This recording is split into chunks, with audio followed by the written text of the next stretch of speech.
Bill. By morning, Martin's Ferry was glowing again. The sound of birdsong filled the air, mixed with the distant laughter of children and the crisp rustle of fresh leaves.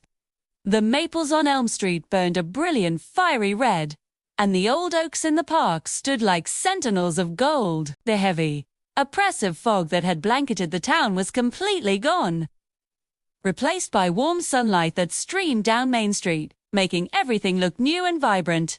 People were out and about, smiling and pointing as if they were seeing their own town for the very first time.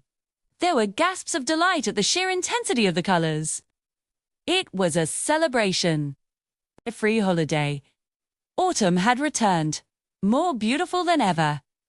But for CG and Chris, something was different. While everyone else seemed to have forgotten the strange days of gray, they remembered everything. They remembered the spirit's haunting face, the cold touch of the fog, the flickering flames of the lantern, and the impossible choice they had to make. When they cautiously asked their neighbors about the fog or the mysterious lantern, they were met with confused looks. Fog? What fog? Mrs. Gable from the bakery would say, "It's been a beautiful week." It was as if the entire town had woken up from a dream they couldn't recall, leaving CG and Chris as the sole keepers of a chilling secret.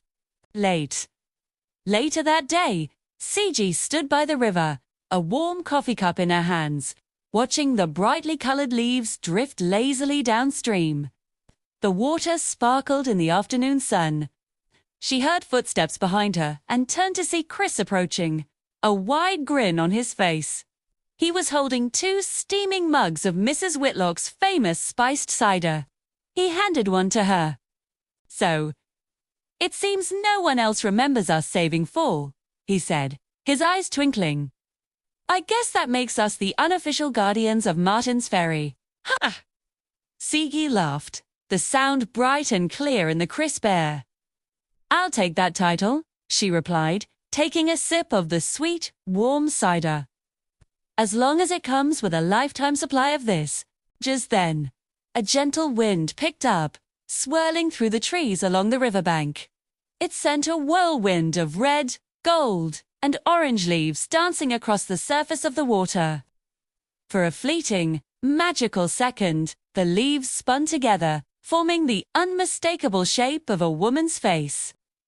She was smiling, a look of serene gratitude. But before the wind scattered the leaves and she faded back into the golden air, a sense of peace washed over Saji. She looked out over the water and whispered, her voice barely audible, "Thank you." And as her words faded, a soft, warm echo seemed to return from the distant hills, carried on the breeze, a promise for the future. Until the next harvest. Thank you so much for following along with this story. If you enjoyed it, please give this video a like and subscribe to the channel for more adventures. We'll see you next time.